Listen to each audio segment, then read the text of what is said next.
Poderoso Deus, soberano Pai, nos encontramos mais uma vez em Tua presença. Amém, Senhor. Clamando, Senhor, para que esteja entre nós, por meio da pessoa do Espírito Santo. Em nome de Jesus. Queremos invocá-lo neste momento, Amém, que a Deus. nossa mente possa ser alimentada pelo pão que será repartido nesta manhã. Amém, É Deus. a Tua palavra. Amém, Senhor. Fale conosco em nome de Jesus. Amém. Amém. Para quem não sabe quem eu sou, a Giovana já me conhece, aqui embaixo. Temos aqui também a Jéssica, já estou em casa, né? Meu nome é Dina, eu sou professora do 4º ano do Colégio Adventista e para mim é um prazer estar com vocês nesta manhã, amém? Amém. E saiba que ao estar aqui nesta manhã foi uma resposta de Deus. Amém. Porque ontem eu fui fazer o pôr do sol lá na praia. Falei, gente, a época da lua, eu sou apaixonada pela lua. Falei, vou fazer o pôr do sol na praia, porque ontem nós não tivemos um pequeno grupo. E lá em oração, eu falei assim, Espírito Santo, eu não queria ficar sem pregar amanhã. Porque no sábado passado eu não havia pregado. Eu gosto de pregar, eu amo pregar para o Espírito Santo. Eu não gostaria de ficar sem pregar amanhã. Mas eu perguntei quem é que desmarcaria o sermão na última hora, né?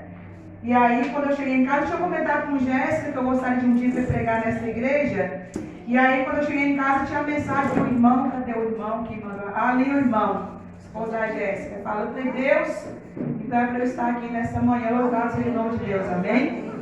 E a gente vai conhecendo a nossa família, que é a nossa família adventista. Eu já cheguei, sentei ali, já comecei a dar palpite na lição. Acho que o irmão ficou vendo quem é essa menina, não sei nem quem que era, nunca vi. De onde veio, né? E já comecei a dar as 2.300 tardes e manhãs e foi. Mas é porque a gente está em família, né? A gente vai, a gente encontra a nossa família.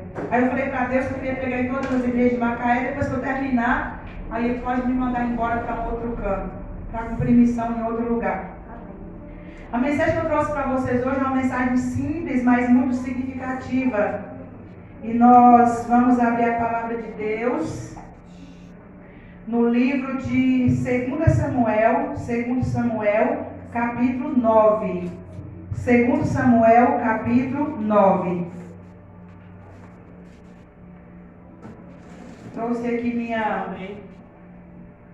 meu celular para eu não perder a hora, mas tem um ali. Não, aquilo ali é que é bom, porque eu não preciso saber a hora, tá parado, né? Mas eu sempre trago para me dar olhada no relógio, mas eu nunca olho, irmãos. Eu vou direto. Então hoje nós falaremos um pouquinho sobre a história de Mefibosete. É uma história muito interessante e tem muitas lições. Quanto mais nós estudamos, mais nós aprendemos. E nesse contexto aqui que nós trabalharemos nesta manhã, nós entenderemos que lá atrás existiu uma amizade muito grande entre Davi e a casa de Saul. E Saul sabia que em algum momento da história Davi seria rei. E Jonatas também sabia. E em 2 momentos eles fizeram uma aliança com Davi. E falou assim, Davi, eu sei que em algum momento você vai se tornar rei. E quando você se tornar rei, você vai lembrar com bondade da minha família. E nesse contexto que nós leremos, nós entenderemos que Davi agora estava lembrando de uma aliança que tinha sido feita com a casa de Saul. E aqui a partir do versículo 1 fala assim, certa ocasião, Davi perguntou, resta ainda alguém da família de Saul a quem eu possa mostrar lealdade por causa de minha amizade com Jonatas? Porque naquela época, quando um rei ele ocupava um trono, nós entendemos que ele mandava exterminar toda a família da realeza antiga, para que esses filhos ou parentes não ameaçassem o seu trono. Mas é claro que Davi não faria isso, porque Davi era um homem temente a Deus. Mas a Bíblia declara que, imagina você que a gente está no culto agora pela manhã, e de repente dá no jornal assim, olha, hoje alguém invadiu o Palácio da Alvorada, matou Lula, sua família, e depois foi lá e matou todos os filhos de Lula. Como é que você acha que o Brasil ficaria? É claro que, irmãos, eu não gosto de política de maneira nenhuma. Vocês nunca saberão para quem votei, se para Lula ou se para Bolsonaro, ninguém vai saber disso. Mas é claro que nós, como cristãos, eu estou dizendo uma linguagem cristãos, o nosso coração seria tomado de uma tristeza muito grande, não é isso? Porque matou algo que representava o nosso país. E não sei se não me engano, no livro de Romanos fala que nenhuma autoridade chega ao poder se não for pela vontade de Deus. E lá também fala que nem anjos que são superiores a nós hoje, eles proferem palavras contra uma autoridade. Então, se os anjos que são superiores a nós, se eles não proferem palavras contra uma autoridade, nós também não temos direito. E eu já ouvi cristãos falarem que Lula deveria morrer, deveria levar um tiro ali na posse. Muitos ficaram ali assistindo para que acontecesse alguma coisa contra Lula. E porque Lula vai fazer com que o decreto dominical aconteça. Irmãos, louvado seja Deus se fosse ele. Louvado seja Deus se fosse por intermédio dele, que as profecias viessem a se cumprir. Porque nós estamos vivendo os momentos finais da história. E nós não temos para onde correr. E nós precisamos lembrar que a única pessoa que vai governar o nosso mundo com justiça, com autoridade, com poder é Cristo. Amém. Nós não temos que esperar a melhoria das autoridades humanas. O nosso rei é Cristo. Amém. Mas imagine você que chegasse para nós uma notícia dessa. Nós ficaríamos tristes. Isso aconteceu lá atrás no livro de, ainda em 2 Samuel, deixa aí aberto, no capítulo 4, no versículo 4, que diz assim, 2 Samuel, 4, versículo 4, fala assim: Jonatas, filho de Saul, tinha um filho aleijado dos pés. Ele tinha 5 anos de idade quando chegou a notícia de Jezreel de que Saul e Jonatas haviam morrido. Sua ama o apanhou e fugiu, mas na pressa ela o deixou cair, e ele ficou manco, e seu nome era Mefibosete. A Bíblia não declara quanto tempo se passara, até que Davi se lembra de uma aliança que havia feito com a casa de Saul. Parece que Mefibosete havia sido esquecido, só parece. Mas em um determinado momento, esse nome foi lembrado. Olha que coisa, existem momentos da nossa vida, da nossa história, que parece que Deus se esquece de nós. Eu posso falar para vocês que existiu uma fase da minha vida que parecia que Deus havia se esquecido.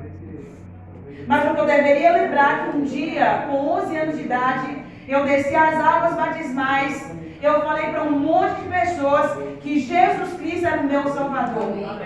E desde que eu fiz essa confissão, Ele não se esqueceu de mim. Mas eu saí da igreja. Eu fiquei um período de tempo fora da igreja. Por que eu estou contando vocês? Para a gente entender um pouquinho do que acontece aqui. E aqui fala que quando essa notícia chega, que a ama, a babá de Mefibosete, vai tomá-lo e vai levar, vai montar em uma carruagem na pressa, ele vai cair, então ele não nasceu aleijado. Uma circunstância o tornou assim. E agora ele some do cenário, ele some da história. E o seu nome significa naquele contexto, o propagador de vergonha. Porque havia perdido o seu título de realeza. Não morava, não tinha mais o seu avô Saul, que era famoso.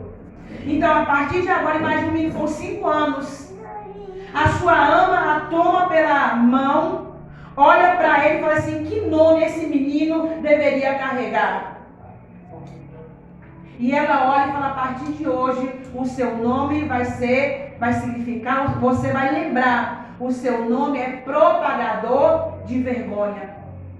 Para onde ele passasse, as pessoas deveriam olhar para ele e dizer: lá vai o propagador de vergonha. O seu nome representa vergonha. Você não pertence à realeza, você é manco, você é aleijado.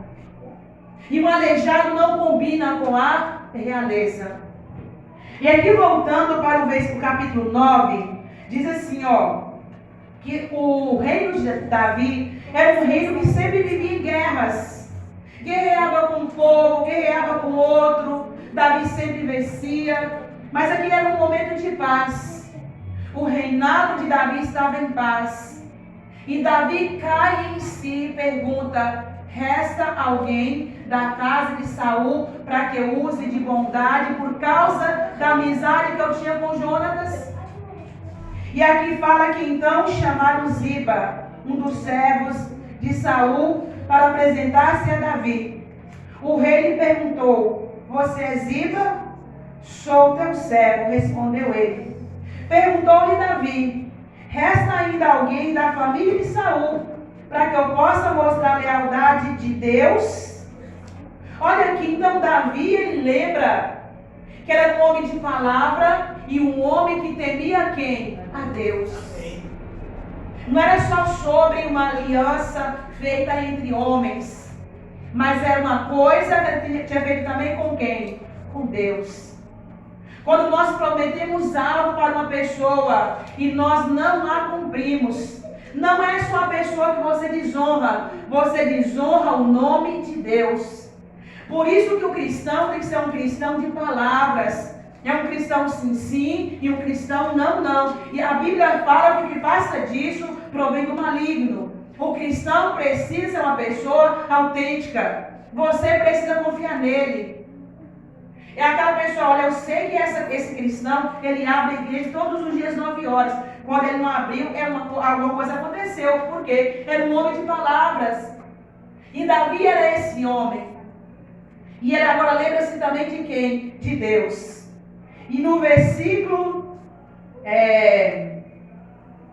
3 fala, respondeu-lhe Davi. Vou continuar aqui, vou retomar. Resta alguém da família de Saul para que eu possa mostrar a lealdade de Deus?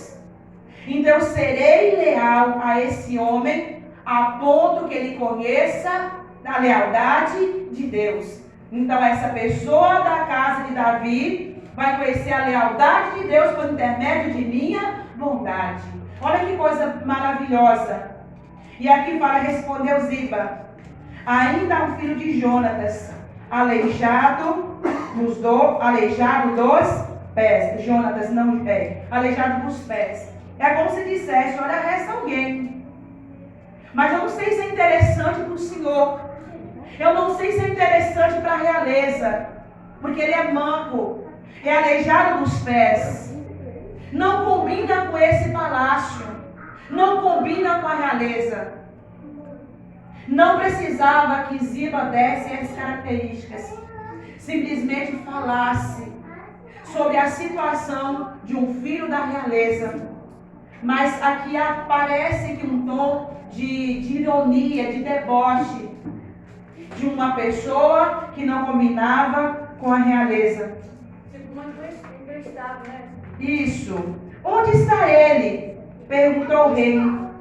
Ziba respondeu: na casa de Maqui, filho de Amiel, em Lo-debar. Agora imagine, estudando sobre a história, Lo-debar era um lugar que ninguém gostaria de visitar. O seu significado é terra de ninguém. E lá estava um filho da realeza, com os seus traumas, com as suas decepções, olhando para a sua vida. A única coisa que ele sabia repetir para si é que era um aleijado. Um menino carregado de traumas. Por onde passava, o seu nome representava propagador de vergonha. Não faz jus. Queridos, quantos filhos da realeza está em Lo-debar? Cheio de traumas, decepções, amarguras, carregando o sofrimento que só eles conhecem. E a Bíblia continua no seu relato dizendo, no versículo 5, então o rei mandou trazê-lo. Para o rei não importava se era manco, se era aleijado, o rei mandou trazê-lo. Imagine vocês quando a carruagem da realeza chega até Lodebar, lugar de ninguém. Lodebar me lembra muito a minha cidade antigamente. E uma outra cidade que eu viajei chamada Santa Cruz. Essa cidade só tinha uma entrada. Pelo mesmo lugar que você entrasse, você teria que sair. Não era uma cidade bonita, não era uma cidade que tinha loja, não era uma cidade que tinha shopping, não era uma cidade que tinha praças. Era uma cidade que tinha pessoas aleijadas, pessoas cegas, pessoas mancas, viúvas desprezadas, pessoas desprezadas.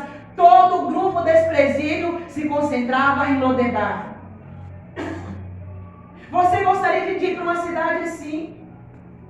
E ontem, quando eu voltava da praia do meu pôr do sol, tinha uma mulher bonita, nova, e um senhor assim, de boa aparência, deitado na rua como um mendigo. Porque o mineiro fala diferente do carioca. Estava ali, eu falei, Deus, o que essa pessoa faz aqui?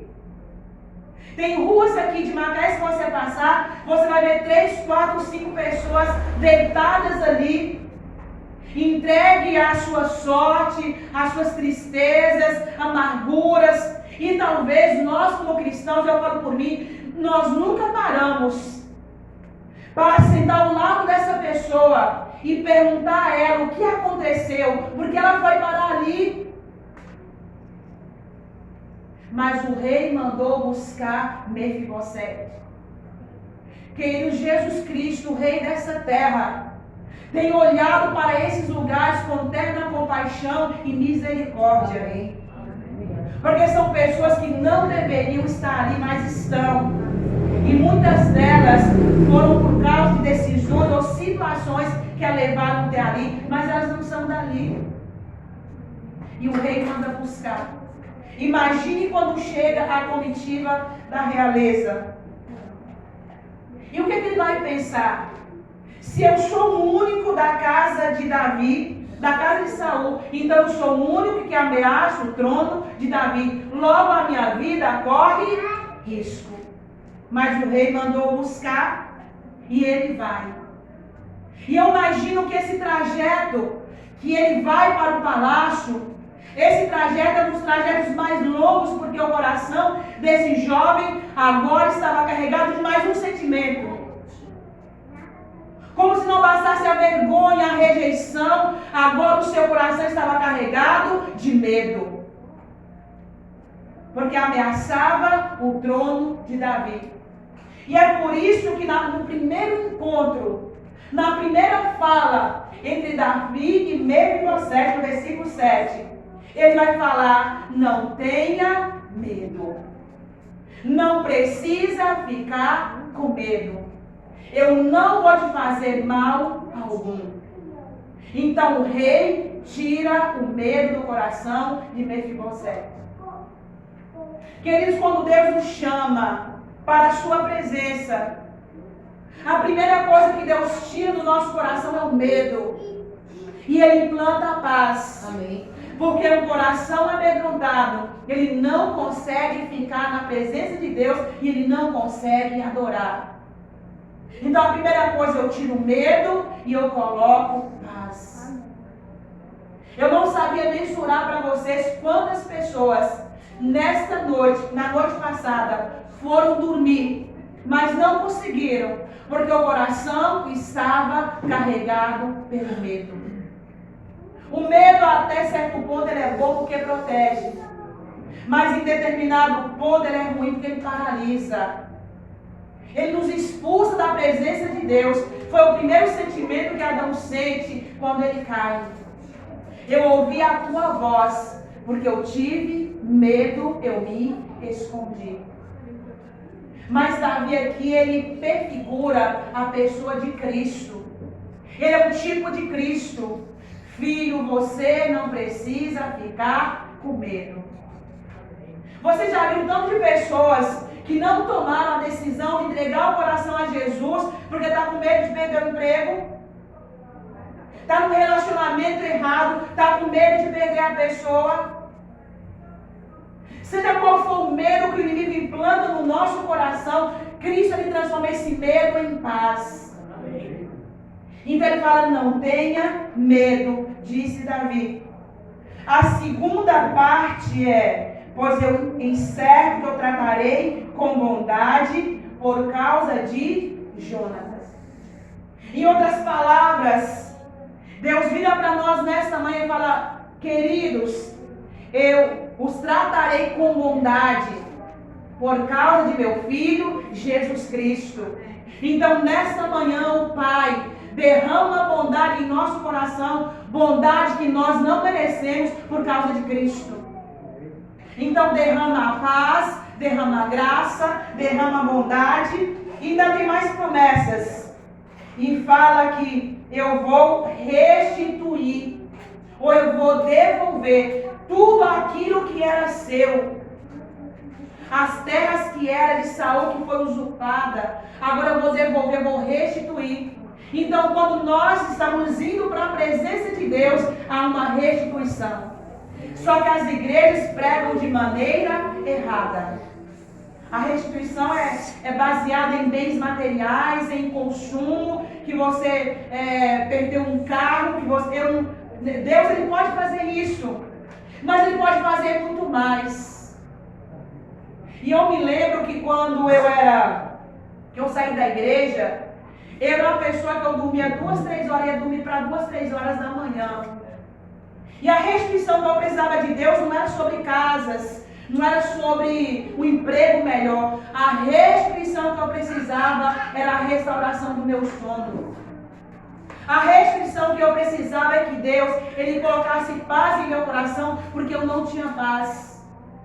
Eu saía pelos bares para beber e voltava para casa, eu era frustrada e eu não tinha paz. Então a restrição que eu precisava era paz. A restrição que eu precisava era falar com Davi, eu deito em paz e logo pego no sono, porque só tu me faz repousar seguro. Era isso que eu precisava. Então, quando você vem para a presença de Deus, Ele vai restituir aquilo que você precisa para continuar a sua jornada até a volta dEle. Amém. Até que Cristo se manifeste nas nuvens do céu. Não é sobre consumo, não é sobre bem material, é sobre a nossa jornada, é sobre a nossa caminhada para o céu. É você chegar lá em segurança. É disso que nós estamos falando. Mas aqui existia bens. Eu vou te restituir tudo aquilo que você perdeu. Mefibosete, no versículo 8, prostou e disse: quem é o teu servo para que te preocupes com um cão morto como eu? Olha como estava a autoestima desse menino. Tipo assim, rei, quem sou eu para o senhor fazer alguma coisa por mim? Eu sou o pior, gente, para que serve um cão morto? Para nada. Ele estava dizendo, eu não sirvo para nada. Em outras palavras, eu sou pior do que um cão morto.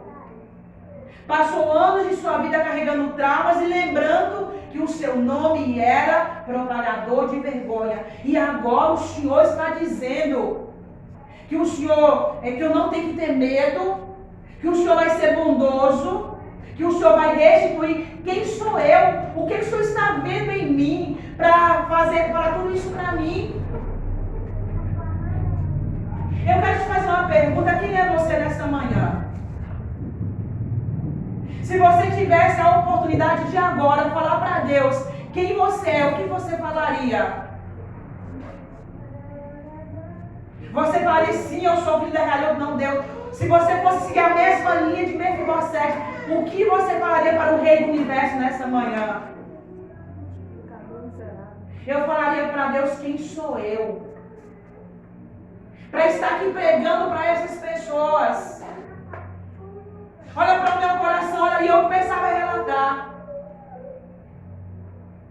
E quem sabe eu sairia dessa igreja com a mesma baixa autoestima de Mefibosete, com a cabeça abaixada.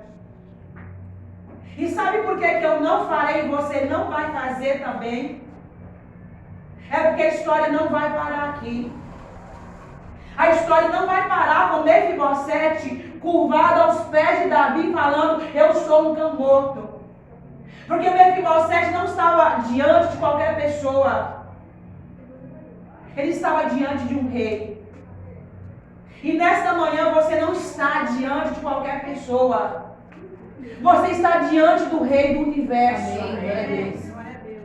E a história continua agora no versículo 9. Então o rei convocou Ziba e lhe disse: devolvi ao neto de Saul, seu senhor, tudo que pertencia a ele e à sua família.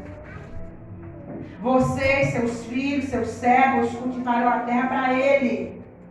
Você trará a colheita para que haja provisões na casa do neto de meu senhor. Mas Mefibosete comerá sempre à minha mesa. E Ziba tinha 15 filhos e 20 servos. Então vamos imaginar cenas. Irmãos, eu amo essa parte aqui.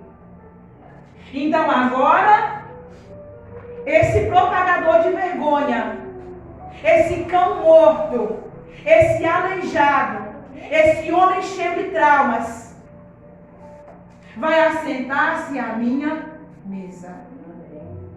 Agora eu quero te fazer um convite para que nós entendamos o que aconteceu ali. A ceia antigamente, o jantar, o almoço, principalmente o jantar, era um momento muito especial. Porque os reis, eles chegavam ali das guerras, assentavam-se à mesa para contar as vitórias, para contar o que aconteceu. O momento do almoço, da refeição, era um momento de celebração. Imagine que naquele dia, Davi fala assim para o seu cozinheiro: eu quero hoje um jantar especial, diferente. Porque hoje eu tenho um convidado especial. Porque você não vai pensar que simplesmente Davi vai falar isso e Mefibosete introduzido na realeza de qualquer maneira. Não foi. Era um evento. Era o neto de Saul. Era o filho de seu melhor amigo. E toda a realeza precisaria saber disso. Então o jantar especial é colocado ali. E o rei chega e assenta-se à mesa. Aí começa a vir Salomão, o mais sábio de todos, ali a sentar-se à mesa. Tem um filho de Davi chamado Absalão, que a Bíblia diz que era tão bonito, desde o primeiro fio de cabelo até a planta dos pés. Sabe aquele homem que você tem vergonha de olhar para ele? Irmãos, um dia eu fui pregar numa cidade chamada Januária. E lá nessa cidade tinha um menino tão bonito, mas tão bonito, que eu tinha vergonha de olhar para ele. O menino era bonito, aí quando ele olhava para o lado, eu olhava para ele. Aí quando eu olhava para ele, eu olhava para o canto. Mas Absalão era bonito. Então ali tem o herdeiro de Davi, o herdeiro do trono Salomão. Ali tem o líder da beleza. Os filhos de Salomão, de Davi, começam a chegar para a janta. O oficial de Davi, o comandante de Davi, senta-se à mesa também, porque certamente participaria desse momento. Os valentes de Davi, que na Bíblia declara que são 38. Teve um deles que chegou para lutar e viu que a guerra estava difícil. E a Bíblia declara que ele apanhou a espada e começou a lutar até o pôr do sol. E quando ele tentou abrir a mão, a espada não caiu. Lembra desse episódio? Que a espada ficou agarrada à sua mão. Lembra também de um outro que Davi falou assim: eu estou com vontade de beber água do poço, se não me engano, lá de Belém. E um ouviu e falou assim: gente, chamou o outro: olha, o nosso rei quer beber água de determinado poço. Bora lá tirar água. Eu não sei o que eles fizeram, mas eles foram lá, pegou a água, falou: Davi, você estava com vontade de beber água? Eu trouxe. E Davi disse: longe de eu beber essa água, porque ela colocou em risco a vida de seus dois maiores parentes, era 38. Imagina esses homens assentados ali à mesa. Está todo mundo sentado. Aí chegou a hora de comer. E Davi vira para eles e fala assim: ainda não. Eu não sei se naquela época usava como que eram as muletas daquela época. Mas imagina o barulho. E agora Davi coloca nesse cenário uma pessoa aleijada para sentar-se à mesa. E quem sabe vai usar outras palavras para dizer assim: esse a partir de agora também é meu filho. E ninguém comeu até que ele assentasse à mesa. Eu pergunto, isso te lembra alguma coisa? Isso te lembra de algum banquete? Isso te lembra de alguém? Isso me lembra de Jesus Cristo. Do grande banquete que está prestes a dar na eternidade. A Bíblia chama de bodas do Cordeiro. Quem leu o livro Primeiros Escritos sabe do que estou falando. Desse momento onde nós assentaremos uma mesa com quilômetros e quilômetros de distância. E o material dessa mesa é todo trabalhado em prata. Quem leu sabe do que estou dizendo e pode conferir lá sobre esse momento onde nós nos assentaremos à mesa. E na presença de Deus não existe pessoas mancas ou aleijadas. Existirão pessoas que serão chamadas filhos do rei. Amém. Um pouquinho mais à frente, no livro de 2 Crônicas, quando a gente não precisa abrir, fala que o nome dele foi mudado para Meri-Baal, aquele que luta contra Baal. O nome dele foi mudado. Queridos, o nosso nome também será mudado. A Bíblia diz que nós receberemos uma pedrinha branca com um novo nome. Amém. E nós assentaremos à mesa com o Rei do Universo. E um dia eu trabalhei para famílias dinamarquesas que moravam aqui no Brasil. E para assistir o casamento da realeza. Quando eu olhei, eles mostraram o cenário do jantar, era impecável. Talheres trabalhados com detalhes de ouro. Uma cerimônia magnífica. Eu nunca, humanamente, participaria de tal evento. Porque eu não faço parte da realeza terrena, da humana mesmo. Mas nós fazemos parte da realeza celestial. Amém. Glória a Deus.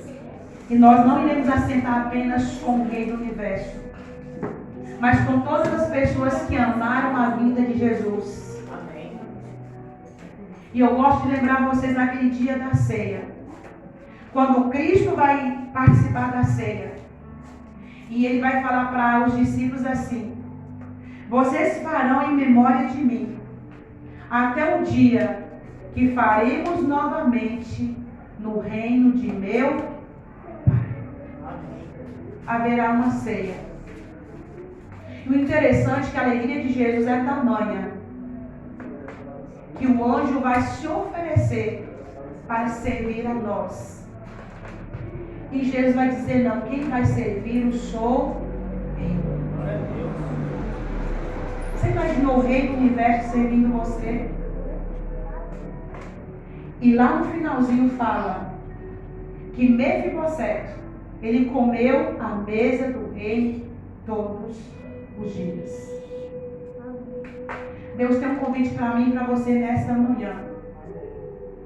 Existe uma festa preparada para mim e para você. E Jesus não vai começar sem que antes você tome a sua decisão. A melhor coisa que eu fiz na minha vida, eu falo todos os dias para Jesus, a melhor coisa que eu fiz foi entregar minha vida ao Senhor. Melhor coisa. Eu nunca me arrependerei disso, nunca. Eu posso me arrepender de qualquer coisa, mas eu nunca me arrependerei de ter entregado meu coração para Jesus. Amém. Valeu a pena e valerá a pena. Eu não sei por quantas provas eu terei que passar, e você também. mas valerá a pena. E quando nós chegarmos à eternidade, nós assentaremos essa mesa com quilômetros e quilômetros de prata para celebrarmos a eternidade. Nós veremos Cristo, nós veremos o Pai, nós veremos o Espírito Santo que nesta manhã se faz presente aqui. E nós podemos senti-lo. Nós seremos rodeados pelos anjos e participaremos da eternidade. Então eu te pergunto, quem é você nesta manhã? O rei mandou chamar. Se de tudo que eu falei você não lembrar de nada, quando você voltar para casa, lembre-se, o rei mandou chamar você. Ah, mas eu sou pecador. O rei mandou chamar. Ah, mas já fui longe demais. O rei mandou chamar. Mas não tem jeito. O rei mandou chamar. A pergunta é, você vai? Queridos, eu não sei se você separou alguma música para agora. E eu gostei muito dessa igreja porque a minha história ela começa com igrejas pequenas. E eu louvo a Deus quando um recurso desse dá errado. Eu louvo a Deus. Que a gente pode voltar para onde a gente era. Para os nossos primeiros louvores, lembram disso? Que era um inário aberto, e era só um inário. E a gente só ia. E a gente conhecia o inário de perto. Mas eu queria terminar com vocês essa manhã cantando uma música que fala: quando Deus fizer chamada. Porque o rei está chamando agora. E você não pode negar esse convite. E quando eu assentasse à mesa do rei, porque eu não sei como é que isso vai acontecer, eu queria olhar em volta dessa mesa, eu gostaria, no nome de Jesus, vê-los assentados ali. Amém.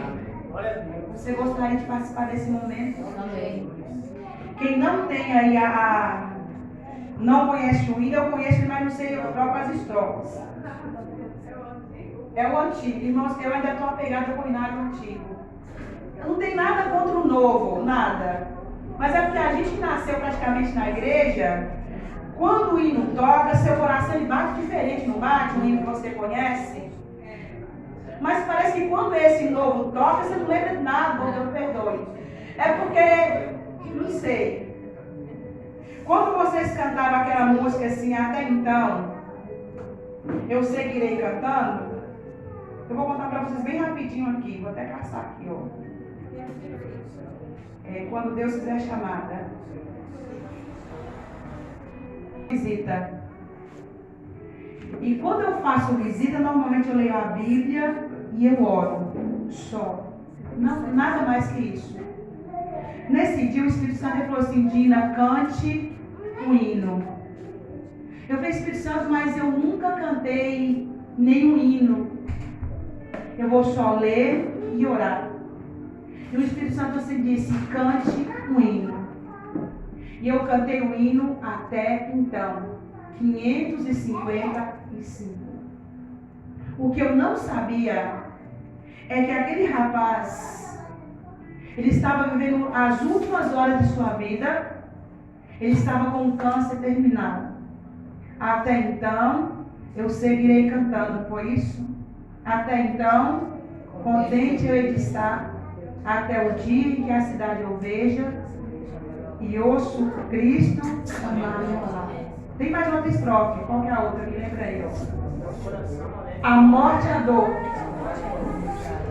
jamais falou nos pais, falou, não falou. E naquele dia eu cantei, eu orei, eu li a Bíblia. E quando ele acordar novamente, vai ser para sentar-se à mesa. Glória a Deus, amém. Amém. Vamos adorar esse Deus.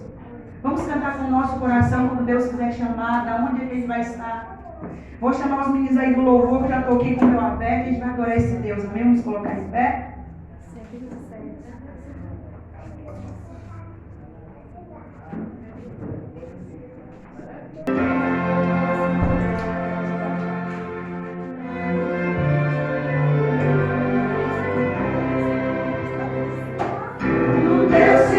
chamada para os santos se reunir. Estaremos lá perante o lindo mar.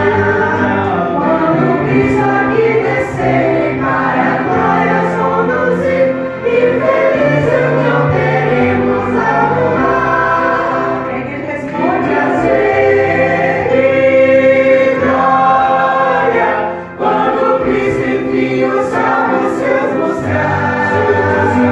Que louvor e glória, que feliz não teremos algo lá.